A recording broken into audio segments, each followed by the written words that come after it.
এবারের Asia cup ঘিরে শুরু হয়েছে তুমুল আলোচনা। 9 সেপ্টেম্বর থেকে শুরু হয়ে 28 সেপ্টেম্বর পর্যন্ত চলবে এই প্রতিযোগিতা। আর সেই উপলক্ষে ভারতীয় দলের সম্ভাব্য স্কোয়াড নিয়ে শুরু হয়েছে নানা জল্পনা কল্পনা। এই টুর্নামেন্টে এক নতুন নাম সামনে এসেছে, বৈভব সূর্যবংশী। তাকে দলে নেওয়ার জন্য সুপারিশ করেছেন ভারতের প্রাক্তন নির্বাচক কৃষ্ণচারী শ্রীকান্ত। যদিও অফিসিয়াল স্কোয়াড ঘোষণা হয়নি এখনো, তবু প্রায় 15 জনের একটি সম্ভাব্য তালিকা তৈরি হয়ে গেছে, যেখানে শুধুমাত্র কিছু নাম নিয়ে আলোচনার বাকি। অধিনায়কত্বের দায়িত্বে থাকবেন সূর্যকুমার যাদব, তবে ওপেনিং পজিশন নিয়ে এখনও ধোঁয়াশা রয়েছে। সঞ্জু স্যামসন, শুভমান গিল, অভিষেক শর্মা, এই তিনজনের মধ্য থেকে দুজন ওপেন করতে পারেন।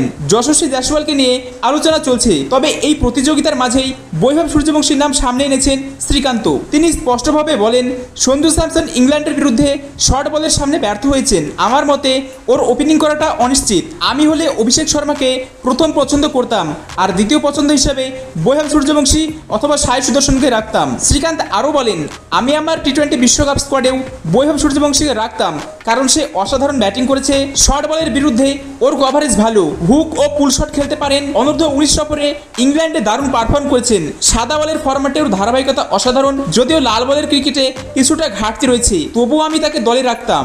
আইপিএলে সাই সুদর্শন ছিলেন অরেঞ্জ ক্যাপ হোল্ডার এবং যশস্বী জয়সওয়াল ফর্মে ছিলেন। শ্রীকান্ত মনে করেন, এই তিনজন সুদর্শন, সূর্যবংশী এবং জয়সওয়াল, এদের মধ্যে থেকেই কেউ একজন অভিষেক শর্মার সঙ্গে ওপেন করতে পারেন।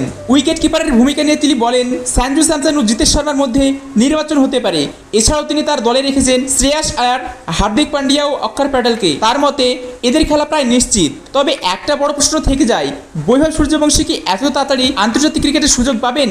কারণ আইসিসির নিয়ম অনুযায়ী অত্যন্ত 15 বছর বয়স না হলে আন্তর্জাতিক অভিষেক করা যায় না। বর্তমানে বৈভব সূর্যবংশীর বয়স মাত্র 14 বছর। তবুও শ্রীকান্তর মতো অনেক বড় বড় ক্রিকেটাররা মনে করছেন, সে যেভাবে ব্যাটিং করছে তাতে তার দলে থাকা উচিত। অনূর্ধ্ব 19 দলে বৈভব সূর্যবংশীর পারফরমেন্স চমৎকার, বিশেষ করে সাদা বলের ক্রিকেটে। যদিও লাল বলে কিছুটা ঘাটতি রয়েছে, তবুও অনেক প্রাক্তন ক্রিকেটার তার প্রশংসায় পঞ্চমুখ। আপনার মতে বৈভব সূর্যবংশীকে কবে টিম ইন্ডিয়ায় নেওয়া উচিত? সে কি এখনই সিনিয়র দলে সুযোগ পাবে, নাকি আগে আরো কয়েকটা আইপিএল মরশুম খেলে অভিজ্ঞতা নেওয়া উচিত? কমেন্ট করে অবশ্যই আপনার মতামত জানাবেন। তো বন্ধুরা, এই ছিল আজকের ছোট্ট ভিডিও।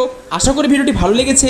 যদি ভিডিওটি ভালো লেগে থাকে তাহলে অবশ্যই ভিডিওটি লাইক করে চ্যানেল সাবস্ক্রাইব করে দিন। দেখা হচ্ছে পরের ভিডিওতে। ততক্ষণ ভালো থাকবেন, সুস্থ থাকবেন।